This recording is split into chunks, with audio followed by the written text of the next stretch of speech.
Hello everyone, नमस्कार। योगेश चंद्र शुक्ला नाम है हमारा। स्वागत करते हैं इंडिया के बेस्ट एजुकेशनल प्लेटफॉर्म डाउटनेट पर। शाम के बज चुके हैं 6 और आपका स्वागत है इस डाउटनेट लाइव पे, इस बायोलॉजी लाइव पे। कैसे हैं आप सभी लोग? उम्मीद है आप लोग बेहतर, स्वस्थ, सुरक्षित और बहुत अच्छे से होंगे। और स्टार्ट करने जा रहे हैं आज का सबसे जबरदस्त टॉपिक, यूकैरियोट में अनुलेखन। हमने लास्ट क्लास में प्रोकैरियोट्स में अनुलेखन देखा था और उसको हमने पूरा कंप्लीट कर दिया था। आज हम बात करेंगे यूकैरियोट्स में। किसमें बात करेंगे? यूकैरियोट्स में अनुलेखन, साथ ही साथ में कुछ बिंदु जेनेटिक कोडॉन के भी होंगे और अगर कंप्लीट हो गया तो फिर हम टीआरएनए और आदि बिंदुओं पे बात करेंगे। तो सभी बच्चों को आज के शाम की घड़ी घड़ी शुभकामनाएं। जोश के साथ एक बार जोर से सांस छोड़िए और शुरुआत करते हैं आज का बायोलॉजी सेशन। अब हम यहां से पूछने जा रहे हैं 3 सवाल। Ready guys? कमेंट सेक्शन पे जोरदार रोर होना चाहिए और शुरुआत कर रहे हैं आज का सेशन। सबसे पहला सवाल आपके स्क्रीन पर है, आरएनए और डीएनए में समानता कौन सी है? आप डीएनए और आरएनए में क्या समानता बता सकते हैं? पहला प्रश्न है आपके सामने है। सही जवाब क्या दे रही है पब्लिक? जल्दी बताइए। डीएनए और आरएनए में समानता है, दोनों न्यूक्लियोटाइड के बहुलक हैं, दोनों में पायरिमिडीन समान है, दोनों में शर्करा समान है, या दोनों आनुवांशिक पदार्थ हैं? आपको क्या लगता है डीएनए और आरएनए के बीच में पहली समानता क्या होगी? ये आपके उस खून को उबाल मारने के लिए है, एक प्रैक्टिस करवाने के लिए है, ताकि आप मैदान में उतरने से पहले अपना खून गर्म कर लें कि भैया मैंने तो ये पढ़ा था यार, मुझे याद है यार, ऐसा कुछ। बताइए मुझे, डीएनए और आरएनए में समानता क्या है? दोनों न्यूक्लियोटाइड के बहुलक हैं, ये समानता है, या दोनों में पायरिमिडीन समान है, ये समानता है, या फिर दोनों शर्करा के समान है, ये समानता है, या दोनों आनुवांशिक पदार्थ हैं? ऐसे पता नहीं चलेगा। सारे बच्चे कुछ भी टिक मारे पड़े हो। मैं तुम्हें भेज रहा हूं पोल। फटाफट एक पोल बताओ। पता नहीं क्वेश्चन नंबर 1 का तुमने क्या क्या आंसर दे रखा है, जल्दी बताओ क्या आंसर होगा। पहला आंसर होगा, ठीक है, दूसरा आंसर होगा, या फिर तीसरा आंसर होगा, या फिर चौथा आंसर होगा। चलो, आस्क यू कम्युनिटी से मैंने सवाल पूछ दिया है। आप मुझे अब पोल में जवाब बताओ कि 4 में से कौन सा आंसर सही है। जल्दी करना, क्योंकि मुझे बहुत सारे बच्चों के आंसर इसमें गलत ही नहीं नजर आ रहे हैं। हाँ, जल्दी बताइए फटाफट आंसर। सबसे सटीक आंसर क्या हो सकता है? डीएनए और आरएनए में सबसे बड़ी समानता आपको क्या लगती है? दोनों के पायरिमिडीन समान है क्या? क्या दोनों के शर्करा समान है क्या? दोनों के आनुवांशिक पदार्थ समान है क्या? ये डीएनए और आरएनए में समानता क्या लग रहा है बच्चों? क्या दिया है बच्चों ने? 42% बच्चों ने क्या आंसर दिया है? 42% बच्चों ने क्या आंसर दिया है? 4th ऑप्शन है ना। गलत जवाब। याद रखना, आरएनए आनुवांशिक पदार्थ नहीं माना जाता है। आरएनए पहले का आनुवांशिक पदार्थ था, कुछ वायरसेस का आनुवांशिक पदार्थ है, पर आरएनए सबका आनुवांशिक पदार्थ नहीं है। आनुवांशिक पदार्थ केवल डीएनए ही है, ठीक है। दोनों के पायरिमिडीन में एक में थायमिन होता है, एक में यूरेसिल, तो ये ऑप्शन गलत हो गया।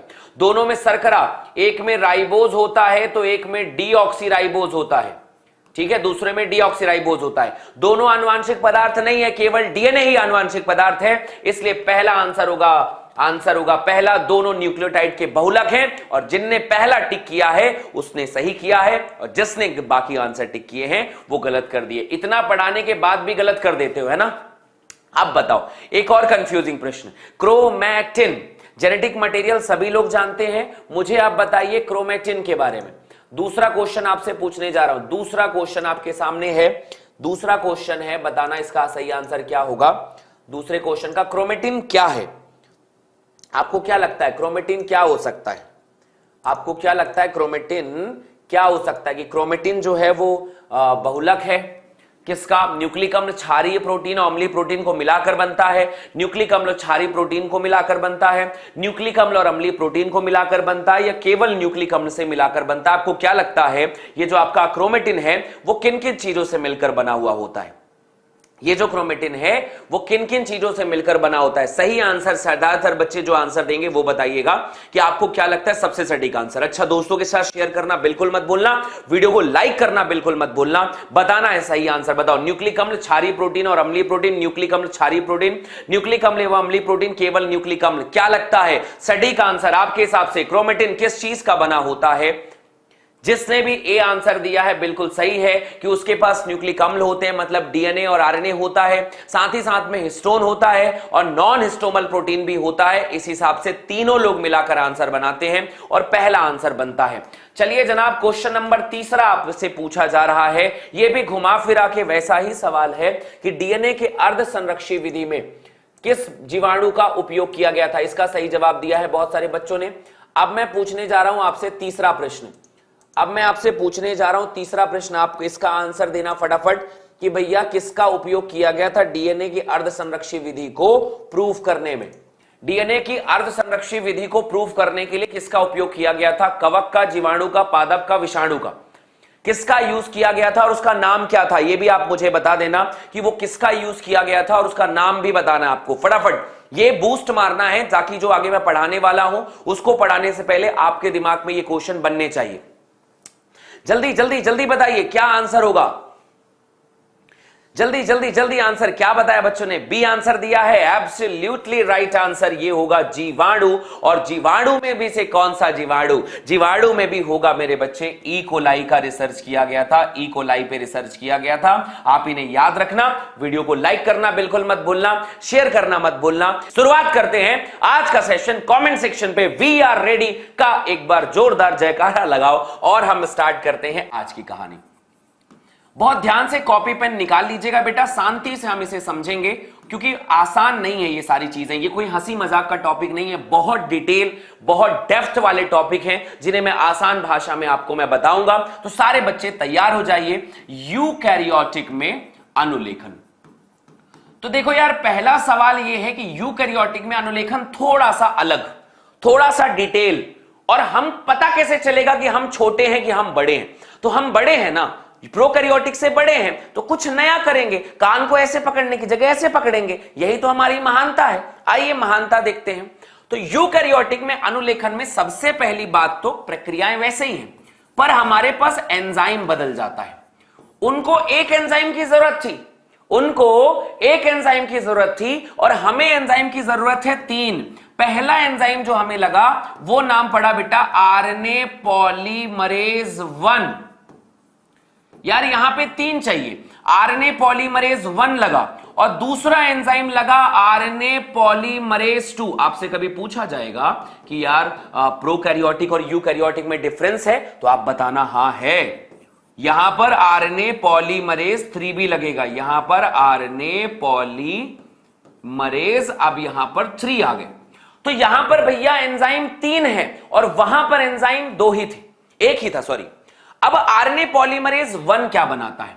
आरएनए पॉलीमरेज बनाता है बेटा आरआरएनए। सारे बच्चे ध्यान से समझना, क्या बनाता है मेरे बच्चे? आरआरएनए बनाता है।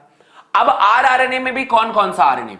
आरआरएनए में 28S वाला बनाता है, इसके अलावा 80S वाला बनाता है और 5.8S वाला बनाता है। ये तीनों आरआरएनए को बनाने का काम हमारा आरएनए पॉलीमरेज 1 करता है। कौन करता है? आरएनए पॉलीमरेज 1 करता है। ठीक है बॉस। आरएनए पॉलीमरेज 2 क्या बनाएगा? ये बनाता है एचएनआरएनए। अब बहुत सारे बच्चे कहेंगे ये क्या होता है? तो इसका नाम होता है हेटेरोन्यूक्लियर आरएनए। इसी को बाद में आप कहते हैं, बाद में इसमें काट छांट कर देते हैं ना, तो आप उसे एमआरएनए कहते हैं। क्या कहते हैं उसे? एमआरएनए। पढ़ा है ना हमने कि हमारे पास 3 टाइप के आरएनए होते हैं, आरआरएनए, एमआरएनए और टीआरएनए। तो हम बनाते हैं एमआरएनए और यहां पर पहला वाला उसको बनाएगा, दूसरा वाला एचएनआरएनए और एमआरएनए को बनाएगा और तीसरा वाला जो है वो बनाता है अब हमारे पास में टीआरएनए को। सो टीआरएनए जो बनता है, इसके अलावा जो है आप एक बात और कह सकते हो, स्मॉल न्यूक्लियर आरएनए, ये भी आप बना सकते हैं। और एक बात आ सकती है 5 आरएनए, जिसे अपन कहते हैं मतलब ये 3 जो आरएनए बनाता है। अब सारी कहानी यहीं पे टिक जाती है बॉस कि 3 एंजाइम हमें लगेंगे। हमारे पास 3 प्रकार का आरएनए है और हमें तीनों आरएनए को बनाना है। आरआरएनए को भी बनाना है, एचएनआरएनए को भी बनाना है और टीआरएनए को भी बनाना है। बोलोगे क्यों? क्यों बनाना है? क्यों बनाना है? तीनों में फर्क क्या है? तीनों में फर्क क्या है? हमें क्यों बनाना है? क्यों चाहिए हमको ये? अच्छा एक चीज और लिख लेना, यहां पर 5S आरएनए ना, 5S आरआरएनए जो है ये यहां पर बनता है, बाकी सारे ऊपर बनते हैं। यहां पर एक आरआरएनए भी बनता है जिसका नाम है आरएनए पॉलीमरेज। बहुत बढ़िया। अब तीनों आरएनए की बात क्या है? तो सबसे पहली बात बताओगे बेटा कि जो हमें एमआरएनए बनाना है इज अ मैसेंजर, ये मैसेंजर है, ये दूत है। किस किस चीज का दूत है? ये दूत नाम का ही है कि जैसे हमारे पास डीएनए है, अब भैया हमारे पास डीएनए है और इस डीएनए से हमें कौनो लक्षण बनाना है, हमें कोई प्रोटीन बनाना है, तो डीएनए के कोड को प्रोटीन के कोड में कौन बदलेगा? कैसे पता चलेगा कि डीएनए बनाना क्या चाहता है? तो डीएनए से लक्षण बनाने के लिए मैं एक मैसेज बनाता हूं, मैं एक मैसेज बनाता हूं, तो डीएनए के मैसेज को प्रोटीन के मैसेज में कन्वर्ट कर देता है कि डीएनए चाहता है बिग बॉस कि तुम्हारी आंखें नीली बने, ऐश्वर्या राय की तरह। अगर ऐसा बनाना बोलेगा तो ये मैसेज लेकर कौन जाएगा? बताएगा कौन कि भैया ये बनाना चाहता है, तो ये एमआरएनए लेकर जाता है। तो एमआरएनए का काम है, दूत का काम करता है, ये मैसेज है, कोडिंग करेगा, ये कोड के थ्रू लेकर जाएगा कि ये देखो भाई आंखें नीली चाहिए, अपने को आंखें नीली चाहिए, तो ये एमआरएनए का काम है। दूसरी बात आती है टीआरएनए क्या करता है भैया?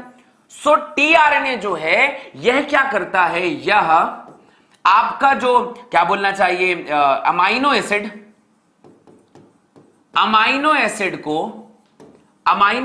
को एमआरएनए के संदर्भ में, एमआरएनए कैसा है, कहां है, संदर्भ में व्यवस्थित करता है। तो ये भी एक काम आ रहा है, प्रोटीन में व्यवस्थित करता है भैया कि जैसा एमआरएनए वैसा अमाइनो एसिड आएगा। ये टीआरएनए का काम है। अरे भैया किसका? टीआरएनए का काम है। अब बात आई आरआरएनए। आरआरएनए क्या करता है? आरआरएनए प्रोवाइड करवाता है बेटा site of protein synthesis.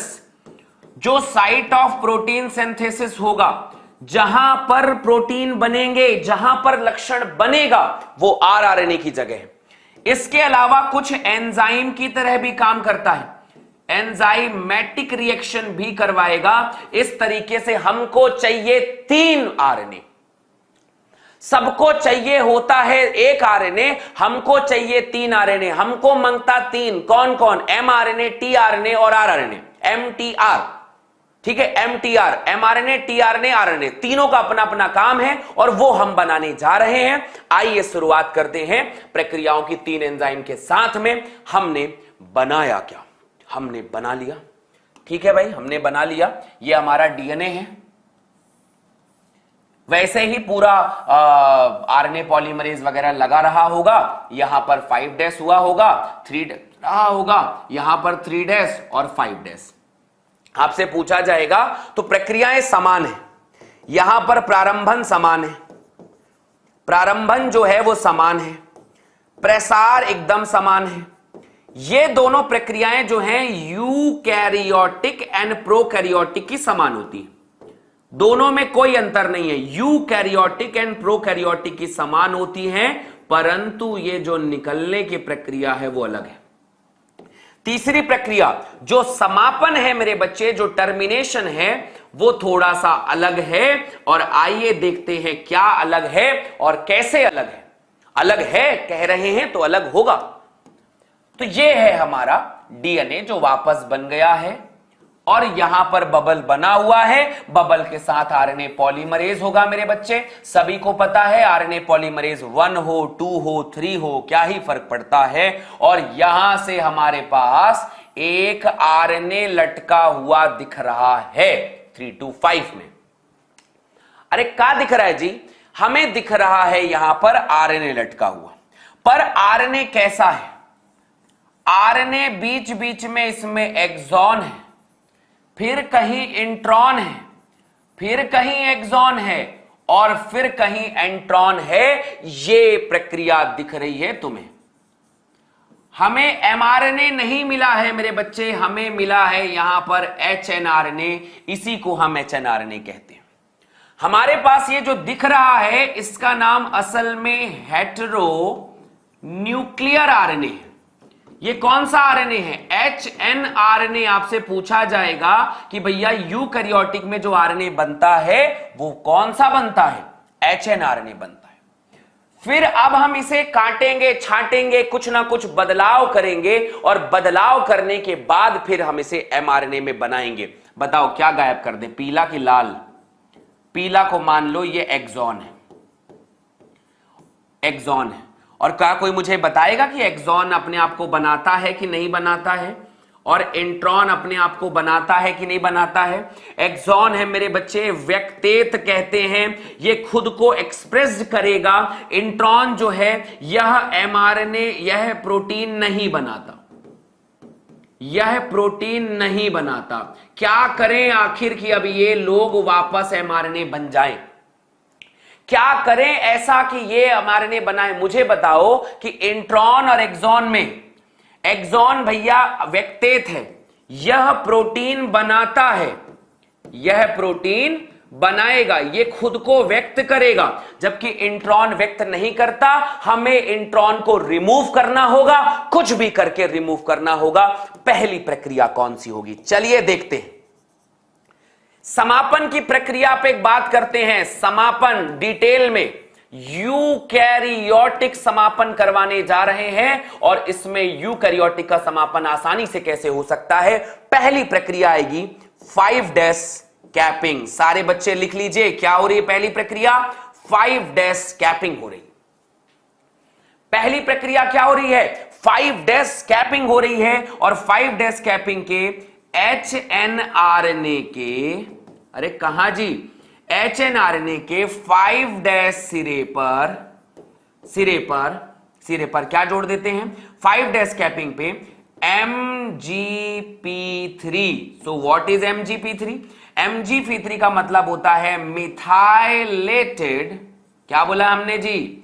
Methylated guanosine triphosphate जोड़ते हैं, फॉस्फेट जोड़ते हैं। भैया काटने से पहले आप कभी भी जब कोई चीज काटते हो तो पकड़ते हो ना, पहले कोई भी चीज काटते हो तो पहले बांधते हो ना, तो सबसे पहले 5' को बांध दो।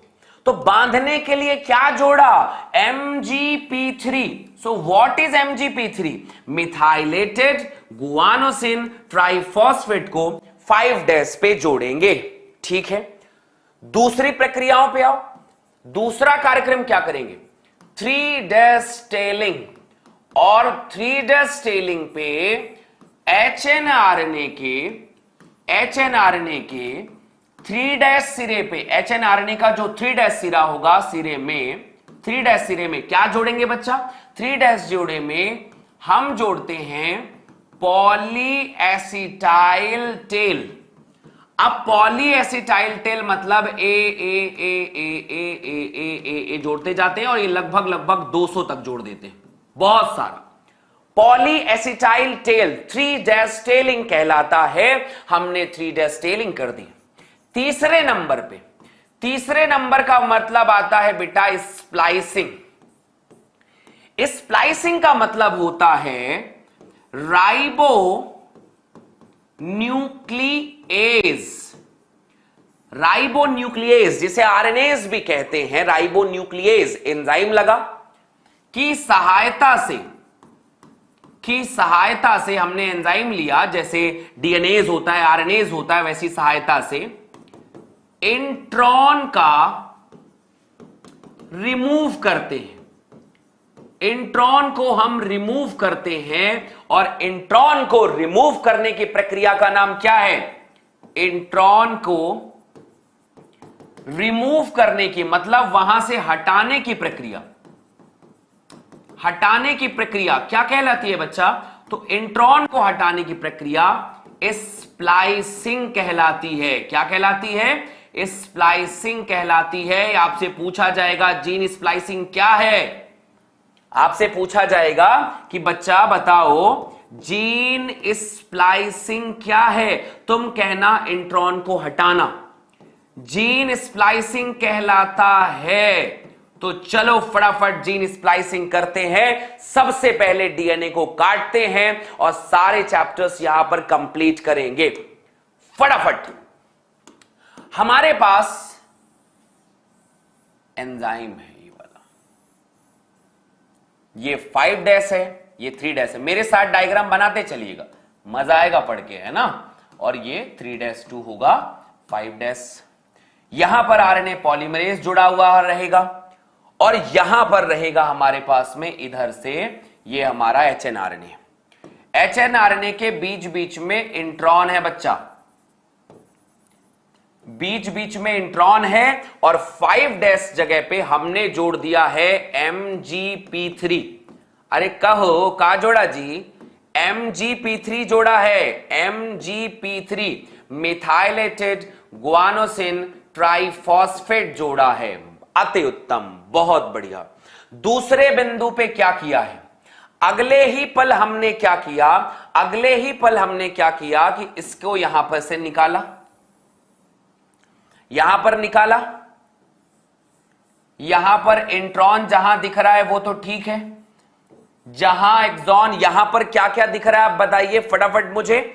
MgP3, अरे दिख रहा है कौन सी डैश पे, 5 पे, और यहां पर मैंने जोड़ दिया 3 पे ए और लंबा सा ए जोड़ दिया, खूब लंबा ए जोड़ दिया, 3 पे जोड़ दिया।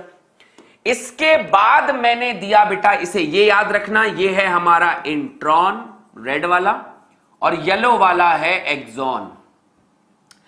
अब यहां पर मैंने इसे दिया बेटा स्प्लाइसियोसोम कॉम्प्लेक्स, बहुत सारे एंजाइम दिए इसको, स्प्लाइसियोसोम के कॉम्प्लेक्स दिए। कॉम्प्लेक्स में सबसे पहले आरएनए को काटने के लिए आरएनएज था, उसके बाद उसको जोड़ने के लिए यहां पर जो है मतलब क्या बोल सकते हैं लाइगेज एंजाइम था, एंजाइम जो है लाइगेशन था जो उनको जोड़ता था, काटा और उसके बाद जोड़ने का काम किया। तो यहां पर क्या होता है मेरे बच्चे, अब यहां से आपका ये जो पार्ट है वो तो है ही, जो रेड रेड वाला पार्ट था अब वो यहां से ऐसा संकुचित हो गया। यहां पर जुड़ा हुआ है 5-MgP3 और यहां पर जुड़ा हुआ है एसिटाइल एसिटाइल एसिटाइल एसिटाइल 3 और सबसे अंत में जो बन के मुझे निकलेगा, और जो सबसे अंत में बन के निकलेगा MgP3 और यहां पर आ जाएगा AAA। ये है बच्चा हमारा mRNA और इस तरीके से अनुलेखन होता है, इस तरीके से अनुलेखन होता है आपके पास में जो भी यूकैरियोट्स होते हैं। सो क्या मेरे बच्चे आपको यहां तक कहानी समझ में आई है? मैं फिर से एक बार बताता हूं, कमेंट सेक्शन पे बताना कि हां गुरुजी थोड़ी बहुत बातें समझ में आई हैं, और फटाफट कर देते हैं यहां पर ये पॉइंट बनाइए। यूकैरियोटिक में जब अनुलेखन हो रहा होगा तो मुझे 3 एंजाइम लगेंगे। अरे कितने एंजाइम जी? 3 enzyme. Video like share subscribe सब कुछ करना है, फटाफट करो। 3 एंजाइम लगेंगे। तो पहला एंजाइम लगेगा आरएनए पॉलीमरेज 1। काका बनाता जी, ये बनाता आरएनए पॉलीमरेज बनाता, आरआरएनए बनाता 28 वाला, 18 वाला, 5.8 वाला। आरएनए पॉलीमरेज 2 क्या बनाता जी? एचएनआरएनए और एमआरएनए बनाता, हेट्रोन्यूक्लियर आरएनए बनाता है। आरएनए पॉलीमरेज क्या बनाता है? 3 वाला टीआरएनए बनाता है, स्मॉल न्यूक्लियर आरएनए बनाता है और 5SNRNA को बनाता है। इस तरीके से ये लोग बनाते हैं। अब यहां पर अगला पार्ट है कि अगर एमआरएनए है तो उसका काम मैसेंजर का है, वो मैसेज बनाता है। टीआरएनए काम है अमाइनो एसिड को एमआरएनए के संदर्भ में व्यवस्थित करता है। टीआरएनए का काम है ढूंढ ढूंढ के कोडॉन लाना। और आरआरएनए जो होता है साइट ऑफ प्रोटीन सिंथेसिस, मतलब प्रोटीन बनता कहां पे है जी? प्रोटीन बनता है आरआरएनए पे। हमारे पास प्रारंभन और प्रसार जो है बेटा वो यूकैरियोटिक एंड प्रोकैरियोटिक दोनों के समान है, दोनों के समान है, दोनों इक्वल है, परंतु जो आपका समापन है वो अलग है, जो समापन की प्रक्रिया है वो अलग है। अब क्या अलग है? अलग ये है कि यहां पर एमआरएनए नहीं बनता, यहां पर बनता है एचएनआरएनए। अब एचएनआरएनए बना है, उसमें से आधा पार्ट खुद को बनाता है और खुद नहीं बनाता। यहां पे आरएनए कहता है हम भी हैं जोश में, हमारे बिना प्रोटीन नहीं ना बन पाएगा। आरएनए वर्ल्ड नाम है मेरा, मैं प्रोटीन बनने ही नहीं दूंगा, जब तक मेरे डीएनए के इंट्रॉन को नहीं काटोगे तब तक मैं बनने ही नहीं दूंगा। तो इंट्रॉन वाला भाग हमें काट के निकालना पड़ेगा और एक्सोन वाला भाग प्रोटीन बनाएगा। अगर हम इसको काटने में सक्षम हुए, मतलब ऐश्वर्या राय के तरह की आंखें बनेंगी और अगर नहीं बनी तो ऐश्वर्या राय की तरह आंखें नहीं ना बन पाएंगी। तो अगर बनना है आपको ऐश्वर्या राय की आंखें तरह आंखें बनानी है तो आपको एक्सॉन को रखना है और इंट्रॉन को हटाना है मंजूर? कटवा दे इसको, बनाना है ना ऐश्वर्या राय की तरह आंखें गुलाब क्या बोलते हैं नीली नीली। तो सबसे पहले 5' कैपिंग करना होगा मेरे बंधु। 5' कैपिंग पे HNRNA के 5' सिरे पे क्या जोड़ते हैं? MgP3। What is MgP3? Methylated guanosine triphosphates को जोड़ा जाता है।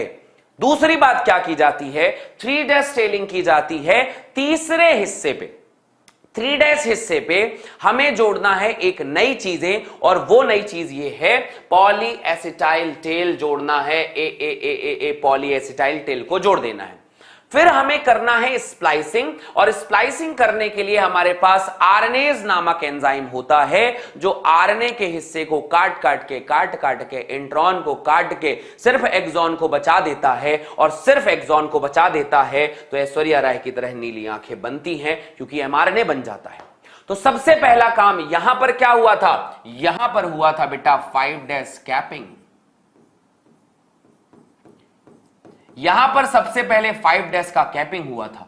इधर क्या हुआ था? 3' का टेलिंग हुआ था।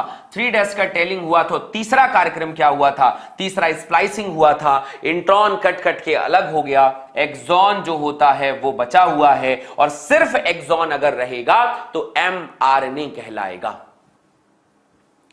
ठीक है, तो इस तरीके से भैया यहां पर ऐश्वर्या राय की तरह आंखें बनेंगी, और यही वो तरीका है जिसको आप यूज कर सकते हो। मुझे उम्मीद है आप लोगों को यहां तक कहानी समझ में आई होगी और सारी बातें आपके दिमाग में बैठ गई होंगी।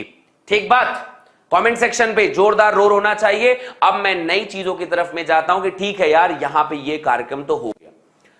अब समस्या ये है कि हमको करना है, अब आरएनए तो बन गया, अब आरएनए से बनाना है protein. How is this possible? बनाना पड़ेगा। तो अब हमने बना लिया है mRNA, और कौन बताएगा कि mRNA के बाद प्रोटीन बनाने की जो प्रक्रिया है उसे हम क्या कहते हैं? तो mRNA से प्रोटीन बनाने की प्रक्रिया को अपन कहते हैं मेरे बच्चे ट्रांसलेशन। ट्रांसलेशन का मतलब होता है अनुवादन। जैसा कि नाम है वैसे ही प्रक्रिया है, जैसे कि नाम है वैसे ही प्रक्रिया है, ट्रांसलेशन होता है। और अगर ट्रांसलेशन को डिटेल में करूं तो मान लो मेरे पास एक mRNA है, मान लो मेरे पास mRNA है 5' और ये 3' है।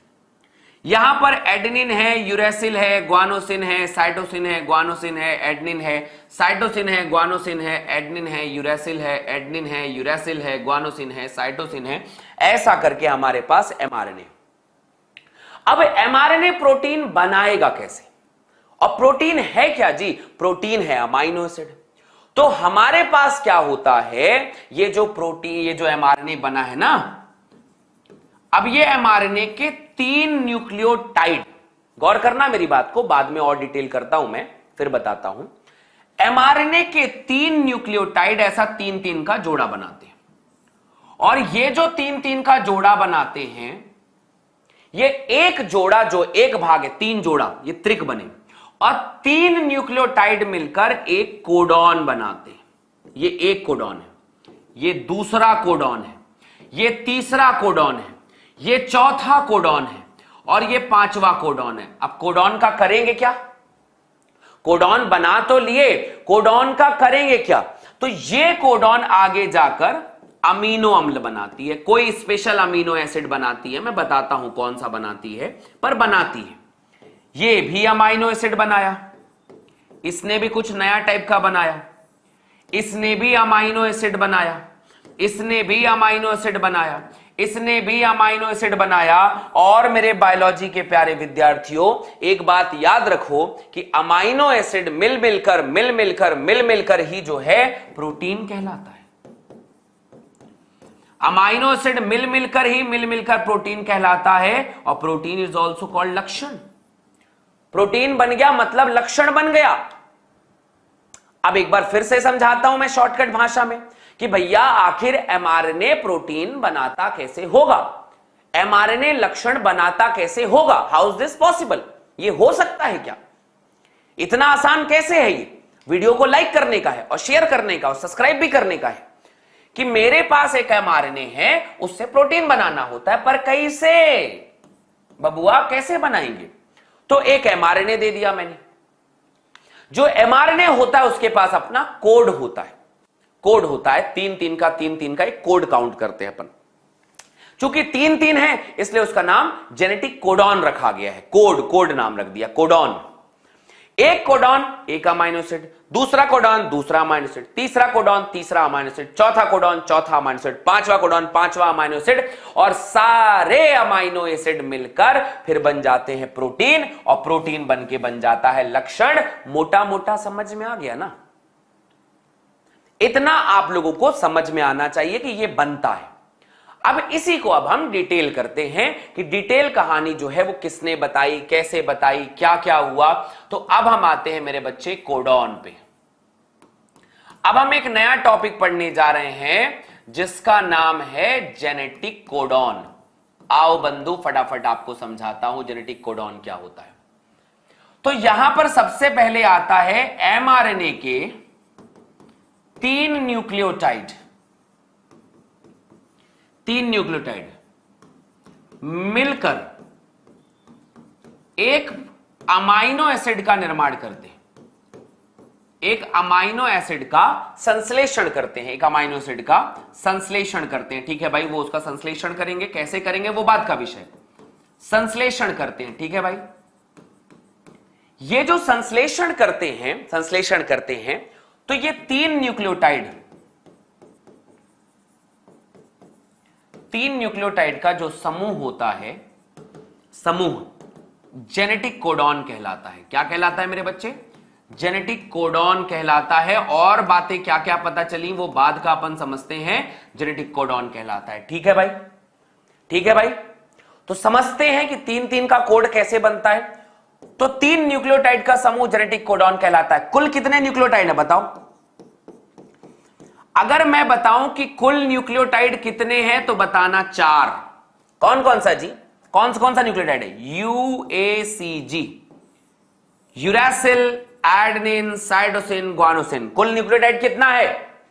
कुल न्यूक्लियोटाइड कितना है? कुल न्यूक्लियोटाइड है 4। एक है यूरासिल, दूसरे का नाम है साइटोसिन, तीसरे का नाम है गुआनोसिन, और उसके बाद आता है आपके पास में एडेनिन, यूसीएजी। 4 है ना? ठीक है, 4 न्यूक्लियोटाइड 3-3 का क्रम बनाते हैं। तो अगर ये त्रिक होता है, ये ट्रिपलेट होता है, क्या होता है मेरे बच्चे? ट्रिपलेट होता है। अब जब ट्रिपलेट होता है तो 4 की घात में कर देना 3, तो 4 गुणे 4 ट्रिपलेट जब बनता है, टोटल कोडॉन 64 कोडॉन बनते हैं। कितना कोडॉन बनता है? 64 कोडॉन बनते हैं। अरे भैया कितने? 64 कोडॉन बन गए। थाइमिन नहीं होता बंधु, इसमें थाइमिन नहीं होता, 64 कोडॉन है।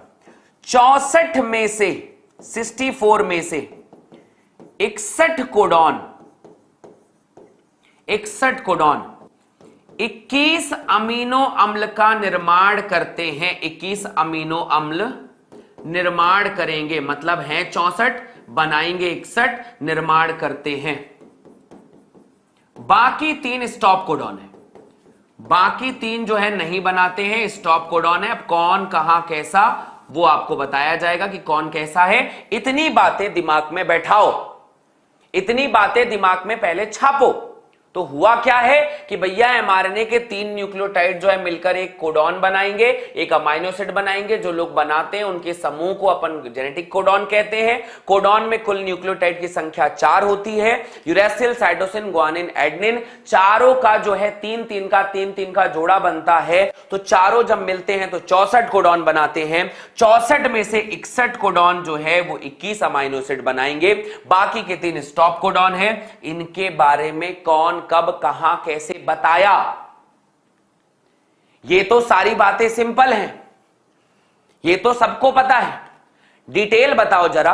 तो डिटेल बताने के लिए 3-4 साइंटिस्ट आए और पहली बार ऐसा हुआ कि एक ऐसा रिसर्च है जहां पर इंडियन साइंटिस्ट का बोलबाला है। बंधु, वीडियो लाइक कौन करेगा, शेयर कौन करेगा, सब्सक्राइब कौन करेगा? आप करो फटाफट।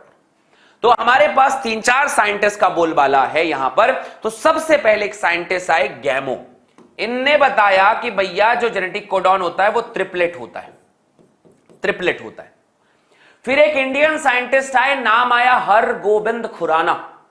इंडिया आए थे बेचारे रिसर्च करने के लिए, पर इंडिया में लैब अब नहीं होता है, तो ये याद रखना कि लैब अब नहीं था, तो हरगोबिंद खुराना बेचारे फिर अमेरिका चले गए और इन्होंने भी कुछ रिसर्च किया। फिर एक और साइंटिस्ट आए जिनका नाम है नीरेनबर्ग। इनका भी बहुत बोलबाला है, इनका भी जेनेटिक्स में बहुत बोलबाला है। और सबसे आखिरी में ओकावा, ओकावा, ओकावा। ये साइंटिस्ट हैं, 3 साइंटिस्ट यहां पर काम किए, 4 साइंटिस्ट टोटल। पूरे जेनेटिक कोडॉन में आपको 4 साइंटिस्ट मिलेंगे और चारों के बारे में बताया जाता है। और चारों को याद रखने के लिए वीडियो लाइक, शेयर, सब्सक्राइब करो। और मैंने बताया है आपको ये बात, इसलिए लाइक जरूर कर देना वीडियो को, कि मैं आपके इंडिया के साइंटिस्ट के बारे में बता रहा हूं। गैमो, हरगोबिंद खुराना, नीरेनबर्ग और ओकावा, चारों के बारे में जानते हैं कि चारों ने क्या क्या बताया, कैसे बताया। आइए थोड़ी सी एनसीईआरटी की लाइन और फिर डिटेल आगे उसको समझते हैं। तो पहली बात बेटा, प्रकूट जो कोडॉन है वो त्रिक होता है, त्रिक होता है। अब ये त्रिक होता है, इसको प्रूफ किसने किया? गैमो साइंटिस्ट ने। तो यहां पर सबसे पहली बात होती है कि यहां पर किसने काम किया? यहां पर तो सबसे पहले त्रिक था, इस बात को बड़ा मुश्किल से समझा गया। 3 अलग अलग साइंटिस्ट जो होते हैं, इन्होंने यहां पर रिसर्च किया। तो सबसे पहले आते हैं हरगोबिंद खुराना साहब ने क्या बताया। हरगोबिंद खुराना साहब ने देखा कि निश्चित क्षार के समुच्चय युक्त आरएनए अणुओं के संश्लेषण की रासायनिक विधि का विकास किया। तो सबसे पहले हरगोबिंद खुराना साहब ने क्या किया? हरगोबिंद खुराना साहब ने आरएनए का संश्लेषण के बारे में बात की कि आरएनए कैसे बनाया जाता है। तो युक्त आरएनए अणुओं के संश्लेषण की रासायनिक विधि का विकास किया। वेरी इंपॉर्टेंट पॉइंट, पहला जरूरी बात कि हरगोबिंद साहब ने क्या किया था? गोविंद साहब ने क्षारों का उपयोग किया, नाइट्रोजनी क्षारों का उपयोग किया, और नाइट्रोजनी क्षारों का उपयोग करके आरएनए संश्लेषण की रासायनिक विधि। भैया जब आरएनए रासायनिक बनेगा तो प्रोटीन भी रासायनिक बन जाएगा, समझ रहे हो ना? तो क्रोनोलॉजी को समझो कि सबसे पहला क्या काम किया? आरएनए अणुओं के संश्लेषण की रासायनिक विधि का विकास कर दिया। पक्की बात हो गई, ठीक है भाई। इसके बाद प्रोटीन संश्लेषण करना हो अगर, तो उसके लिए कोशिका स्वतंत्र तंत्र प्रकूट का अर्थ निकालने में काफी सहयोगी रही। तो यहां पर मार्शल नीटेनबर्ग जो थे, मार्शल नीटेनबर्ग जो थे, इन्होंने क्या किया? प्रोटीन संश्लेषण का स्वतंत्र कूट का अलग अलग कूट की जानकारी प्राप्त की। तो प्रोटीन संश्लेषण के लिए, प्रोटीन संश्लेषण हेतु कोशिका स्वतंत्र कूट, जो स्वतंत्र तंत्र कूट का अर्थ निकालने में काफी सहयोगी रही कि भैया कोशिका स्वतंत्र तंत्र में सेल फ्री सिस्टम बनाया कि यह कार्यक्रम कोशिका के बाहर भी हो सकता है। सेल फ्री सिस्टम बनाया, नीटेनबर्ग ने सेल फ्री सिस्टम बना दिया कि मेरे को कोशिका चाहिए ही नहीं, कोशिका के बाहर यह कार्यक्रम कर लूंगा मैं। तो जब कोशिका के बाहर कर लूंगा मैं, तब जाकर इनके बारे में समझ में आया कि हां यार ये जो है ना, ये ऐसा ऐसा होता है। जब तक ये कोशिका के अंदर हो रहा था, क्या खाक समझ में आएगा कोशिका के अंदर? कोशिका के बाहर करवा के देखे सेल फ्री मीडियम में, तो नीटेनबर्ग ने प्रोटीन संश्लेषण किया था सेल फ्री मीडियम में। मैं आपको अलग भाषा में बता दूंगा, पहले एनसीईआरटी की भाषा जानना बहुत जरूरी था। इसके बाद आया ओकोवा। ओकोवा साहब जो थे, सेवेबेटो ओकोवा जिनका नाम था, इन्होंने पॉलीन्यूक्लियोटाइड फॉस्फोरिलेज एंजाइम आरएनए को, यहां पर एक एंजाइम आरएनए स्वतंत्र रूप से टेम्पलेट के निश्चित अनुक्रमों के साथ निर्माण किया। मतलब आरएनए का एंजाइम संश्लेषण करवाया कि आरएनए को बनाने के लिए जो एंजाइम चाहिए हमको, वो एंजाइम बनाया ओकोवा ने। तो तीनों ने पहले यह कार्यक्रम किया कि यार देखो देखो, हम कोशिका के अंदर हो रहा है ना, तो हमें समझ नहीं आ रहा है, कोशिका के बाहर बना के देखते हैं। तो किसी ने कहा कि एक काम करो, मैं रासायनिक रूप से आरएनए बनाऊंगा, मैं रासायनिक रूप से आरएनए बनाऊंगा। क्या नाम है मेरा? हरगोबिंद खुराना। बोले ठीक है। दूसरे साइंटिस्ट आए, नीटेनबर्ग, बोले तुम क्या बताओगे? बोले हम बताएंगे कि शरीर के बाहर, कोशिका के बाहर प्रोटीन कैसे बनता है। बोले वाह क्या बात है। फिर तीसरे साइंटिस्ट आए, ओकोवा, बोले हम क्या बता रहे हैं, हम बता रहे हैं कि इसके लिए कौन सा एंजाइम लग रहा है। तीन अलग अलग साइंटिस्ट आए, तीन अलग अलग साइंटिस्ट आए और तीनों ने मिलाकर फिर कार्यक्रम दे दिया, कहा कि हां हां हम बता रहे हैं, और तीनों ने मिलाकर जो है इसे एक्सपेरिमेंट को प्रूव किया और इन तीनों को मिलाकर नोबेल प्राइज मिला। फिर इन तीनों को मिलाकर नोबेल प्राइज मिला। तो अगर आपको समझ में आ रहा है पॉइंट, तो आप ये बात याद रखना कि भैया हमारे पास सबसे पहले साइंटिस्ट आए गैमो, और गैमो साहब ने बताया कि ये ट्रिपलेट होता है, लेकिन इनको नोबेल प्राइज नहीं मिला, ये अलग कार्यक्रम थे। लेकिन यार इसको प्रूव करना बड़ा मुश्किल था ना, तो हमारे पास एक साइंटिस्ट आए जिनका नाम था हरगोविंद खुराना। खुराना साहब ने बताया भैया कि आरएनए बनाने की रासायनिक विधि, शॉर्टकट में बताता हूं मैं, आरएनए बनाने की रासायनिक विधि। बहुत अच्छा, यही तो बताया था ना। अगर एनसीईआरटी की लाइन ना समझ में आई तो ये याद रख लेना। फिर हमारे पास में क्या है, नीटेनबर्ग कौन थे यार ये, ठीक है, मार्शल नीटेनबर्ग, बड़े साइंटिस्ट थे। इनने क्या बताया, प्रोटीन संश्लेषण के।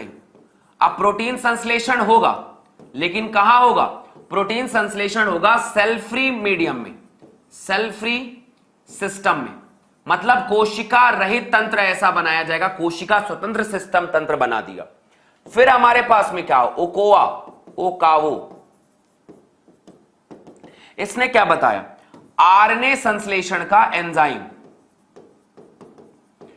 आरएनए संश्लेषण के लिए एंजाइम। तो ये तीनों मिलकर जो है बाद में मतलब ये जब शरीर से बाहर ये रिएक्शन होने लग गया ना, तब समझ में आने लग गया कि हाँ यार ये लोग ऐसे ऐसे ऐसे ऐसे ऐसे बनते होंगे और ऐसा ऐसा कार्यक्रम चलता होगा, जिसको हमने आज समझा है। इसको डिटेल करने के लिए, समझने के लिए नेक्स्ट क्लास को मैं आप लोग को बताऊंगा। फिलहाल आप ये डायग्राम देख सकते हो, इसको आसानी से आप बना सकते हो, कोई बहुत बड़ी चीज नहीं है कि यार हमारे पास इसको बनाया कैसे, बनाया कैसे। हमने 4 न्यूक्लियोटाइड लिए, यूसीएजी, यूसीएजी सेकेंड नंबर पे भी और यूसीएजी थर्ड नंबर पे भी हमने वही कोडॉन डायरेक्टली यूज किया। जैसे अगर आपको नहीं बन रहा है तो आप इस डायग्राम को बना सकते हो, वैसे अगर 12th वाले बच्चे हो तो बना सकते हो, नीट वाले हो तो कुछ खास जरूरत नहीं है इसको बनाने की कि कितने कोडॉन बने। वैसे आप बना सकते हो, नेक्स्ट क्लास में आप लोग को याद भी करवा दूंगा, एक बार पढ़ ही लोगे तो क्या ही हो जाएगा।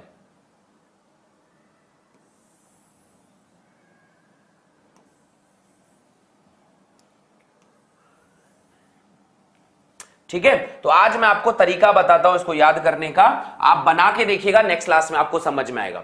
तो मान लेते हैं ये फर्स्ट पोजीशन पे वाला पार्ट है और फर्स्ट पोजीशन पे आप यूज करेंगे यूसीएजी सभी में। सेकेंड पोजीशन, यहां से लेकर यहां तक आपका सारा पोजीशन सेकेंड पोजीशन है और सेकेंड पोजीशन पे यूसीएजी आप यूज करेंगे। ये आपका थर्ड पोजीशन है, आपको हर किसी में यूसीएजी लिखना पड़ेगा, यूसीएजी, यूसीएजी और यूसीएजी। सारे बच्चे ऐसे ही लिख लें, सबसे पहले यूसीएजी यूसीएजी यूसीएजी। अरे हाँ ना, लिखेंगे ना, बढ़िया है। अब सारे यूसीएजी जो लिखा हुआ उसका कोडॉन बताओ, बताओ मुझे पहला कोडॉन क्या बनेगा, यू यू यू। दूसरा कोडॉन बनेगा यू यू और उधर क्या है सी। तीसरा कोडॉन क्या बनेगा, यू यू और उधर क्या है ए, और इधर कोड क्या बनेगा, यू यू जी। बनेगा कि नहीं बनेगा बंधु, बनेगा।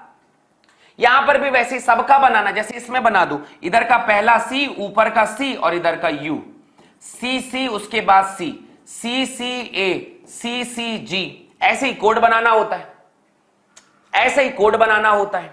यहां पर एक और कोडॉन है बेटा, यहां पर लिखा हुआ है ए ए यू, ए ए सी, ए ए आपका हो गया ए, और इसके अलावा सबसे आखिरी में आ जाएगा ए ए जी। तो ये डायग्राम कल आपको पूरा बनाकर रखना है, इतनी आसानी से आप इसको बनाओगे, तब फिर मैं समझाऊंगा इस कोडॉन का मतलब क्या होता है, उनको अपन डिस्कशन कैसे करते हैं और बहुत सारी बातें कोडॉन के बारे में। फिर टीआरएनए और बाकी विषयों पे भी अपन डिटेल में बात करेंगे। तो आज की कहानी यहीं पर था, मैंने आपको जेनेटिक कोडॉन का इंट्रो दे दिया है। जेनेटिक कोडॉन की मुख्य बातें जो कल पढ़ाई जाएंगी वो मुख्य रूप से क्वेश्चन पूछे जाएंगे। तो सारे बच्चे कल तैयार रहिएगा एक जबरदस्त सेशन के लिए। अब बारी है 2 सवाल की, रेडी हैं? अब सारे बच्चे तैयार हैं? हिचकी क्यों आती है प्लीज बताइए। सर बेटा हिचकी क्या चीज है, किसी के याद करने से तो कभी नहीं आती है, हिचकी क्या है, जब आप कुछ खाना खाते हो, कुछ भी चीज खाते हो, तो आपके यहां से लेकर पूरा आहार नाल में जो है ना, स्मूथली उसको आगे बढ़ना चाहिए। पर अचानक से कभी बीच में कुछ फंस जाए, खाना कुछ भी चीज अगर आप ऐसा खा रहे हो जो आपको फंस जाए, जो ना आगे जाने दे ना पीछे जाने दे, रोक दे उसको, तो उसके बाद उसको आगे फ्लो करना है, आगे बढ़ना है, तो कैसे आगे बढ़ेगा? तो आगे बढ़ जाता है, जब फंस जाता है तो वो उसको वहां पर चोक लेने लग जाता है, झटका मारने लग जाता है, और झटका मार के ये बताना चाहता है कि भाई इसको फंस गया और निकालो। और उसके बाद जब तुम पानी पी लेते हो तो वो आगे स्मूथली बढ़ जाता है और हिचकी खत्म हो जाती है। अरे सवाल कौन बताएगा? दो ठो। Thank you thank you thank you. पहला सवाल, अब बताओ यहां पर फटाफट आंसर। क्वेश्चन नंबर चौथा सवाल तुम्हारे सामने है। एक जीन के कोडिंग रज्जु का AGGTATCGTCA जो भी है ये, इसके द्वारा अनुलेखित एमआरएनए का संबंधित क्रम क्या होगा? मुझे फटाफट बताओ इसका एमआरएनए क्या बनेगा। एक कोडिंग रज्जुक है और एक कोडिंग रज्जुक है, और इसे कोडिंग रज्जुक पे अगर मेरे पास AGGTATCGCAT है तो इसके द्वारा जो एमआरएनए बनेगा वो क्या बनेगा? जल्दी बताओ आंसर। ठीक है बेटा, कोर्स खरीदने के लिए ऊपर वाला लिंक पे टेस्ट है, उसको फटाफट टैप कर दो। जल्दी जल्दी आंसर बताओ। हां, जब नहीं खाओगे तब भी कुछ ना कुछ फंसेगा, कुछ ना कुछ उल्टा सीधा खाओगे तभी। तो बेटा अगर ये कोडिंग है तो कोडिंग में जहां जहां थायमिन है उस जगह यूरेसिल लगा दो, बस। कोडिंग बोला है बेटा, तो कोडिंग अगर ये है तो उसका पहले टेम्पलेट बनाओ फटाफट। Adenine, guanosine, cytosine, sorry guanosine, guanosine, thymine, adenine, thymine, cytosine, guanosine, cytosine, adenine, thymine. इसका टेम्पलेट क्या बनेगा? टेम्पलेट बनेगा थायमिन, साइटोसिन, साइटोसिन, एडनिन, और उसके बाद थायमिन, उसके बाद एडनिन, उसके बाद guanosine, cytosine, guanosine, thymine, adenine. ये टेम्पलेट बन गया। ये ऊपर वाला कोडिंग है, नीचे वाला टेम्पलेट है। और एमआरएनए कैसे बनेगा? एमआरएनए बनेगा एडनिन, ग्वानिन, ग्वानिन, थायमिन की जगह यूरेसिल, एडनिन जो है रहेगा थायमिन की जगह uracil, cytosine, guanosine, cytosine, adenine, uracil. ये है आंसर। AGGUAUCGCAU आंसर बनेगा पहला। कौन है जो चौथा कह रहे हैं? कौन है ये लोग जो चौथा कह रहे हैं? Answer is the first. बेटा कोडिंग से एकदम मिलता जुलता रहता है, कोडिंग से अलग नहीं होता, वो कोडिंग से एकदम मिलता जुलता रहता है। बस कोडिंग जहां लिखा हुआ रहे उसमें थायमिन की जगह यूरेसिल जोड़ दो, बस। थायमिन की जगह यूरेसिल जोड़ दो, बस तुम्हारा काम हो गया। अगर कभी कोडिंग पूछे तो थायमिन की जगह यूरेसिल होला जाए, बस काम खत्म हो गया। चलो क्वेश्चन नंबर 5वां बताओ, एक और बताओ आंसर। टेलर ने गुणसूत्र प्रतिकृतिकरण की अर्ध संरक्षी विधि को सिद्ध करने पर किस पर प्रयोग किया था? एक साहब थे, नाम था टेलर। टेलर साहब ने कहा कि यार गुणसूत्र प्रतिकृतिकरण जो होती है वो अर्ध संरक्षी विधि होती है, और यह पौधों पे रिसर्च किया था। अब पौधा पे जब रिसर्च हुआ था तो वो किस पे रिसर्च हुआ था? सही आंसर जल्दी बोलो। किस पे रिसर्च हुआ था? क्या वो विसिया फेबा पे हुआ था, इकोलाई पे, विंका रोसिया पे हुआ था, ड्रोसोफिला मेलनोगेस्टर पे हुआ था? सही सवाल, आंसर टिक करना ही नहीं। और वीडियो लाइक जरूर कर देना मेरे भाई, शेयर करो अपने दोस्तों को। और इनके आंसर जो बच्चे रिकॉर्डेड सेशन देख रहे होंगे वो मुझे कमेंट सेक्शन पे आंसर दे सकते हैं यार कि ये आंसर सही है, ये आंसर नहीं है। विषया फाबा इज द राइट आंसर। जिसने दिया है उन्हें शुभकामनाएं, नहीं दिया है उन्हें भी शुभकामनाएं। याद रखना बेटा, ये हमारा Telegram handle Yogesh sir biology, आपको इसे फॉलो करना है, और Yogesh Shukla biology Instagram handle को फॉलो करना है।